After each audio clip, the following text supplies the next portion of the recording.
What is up, everybody? In today's episode, we're going to be sanding some 200-year-old cedar for this guy's restaurant. I don't know how it's going to turn out. I really honestly don't know what I'm doing. Let's go for it.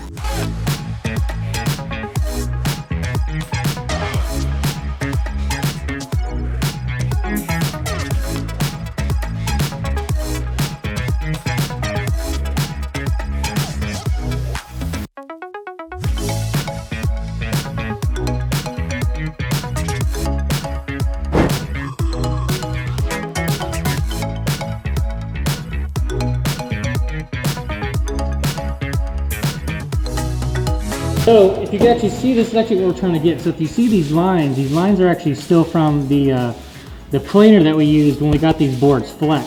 So what we're trying to do is actually just get these lines out, because these will show if we don't do that. So when we clear coat, if we were to clear coat it just like this, that line would be super prominent. So we actually have to get that out before we can do it. So let's do that right now. Now, see, now that line's gone away. Now it's completely smooth. We've got somewhat of a line right there, but that line's actually still from the wood itself. So that's not that big a deal, but now it's completely smooth, and this will actually clear a whole lot better. So now we need to do the whole entire beam just like that. So let's do it.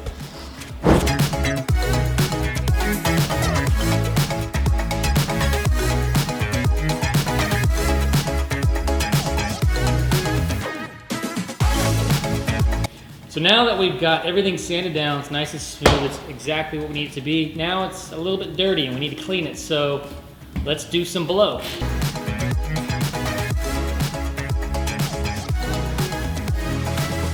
Alrighty, so now we've got everything sanded, it's all nice and pretty. Now we need to seal it. And the whole objective of sealing it is to actually prevent bubbles, or at least help prevent bubbles, or keep them to a minimum when we do our flood coat. So what we're going to do is we're going to just generously apply some polyurethane to this top coat. It's actually going to get it nice and shiny. It's not going to level it like it will when we pour our epoxy, but it's going to get us to somewhat of a decent finish, and we can kind of see what it's going to look like. If this stuff stinks, I do advise wearing a gas mask, but I don't have one, so we're not going to.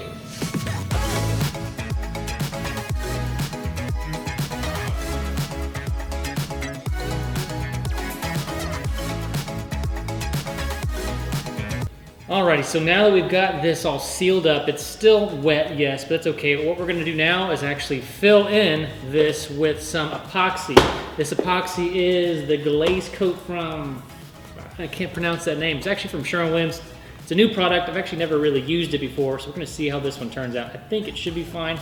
It's a two-part epoxy, so it should be just like any other tabletop epoxy. So what we'll do is we'll mix 1 to 1, and then we'll put some, I don't know, black dye in the epoxy. We'll mix it all together, and then we'll pour it in these cracks, just to, not all the cracks, just in between each board. That way it kind of covers up some of the silicone sealant that we have in between each board. That way, you know, it doesn't go everywhere.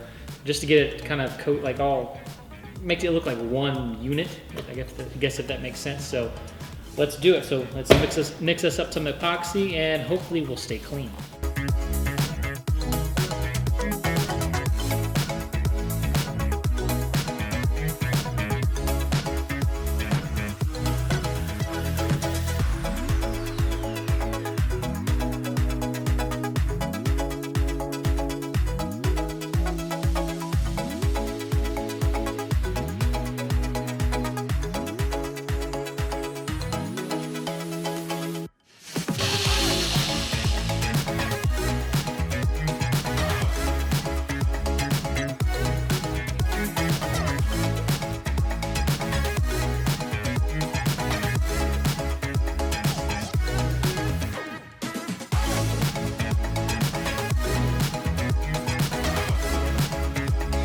Got everything done, so that's good. So now we need to let this dry, probably overnight, definitely maybe for 2 days or 3 days or 4 days.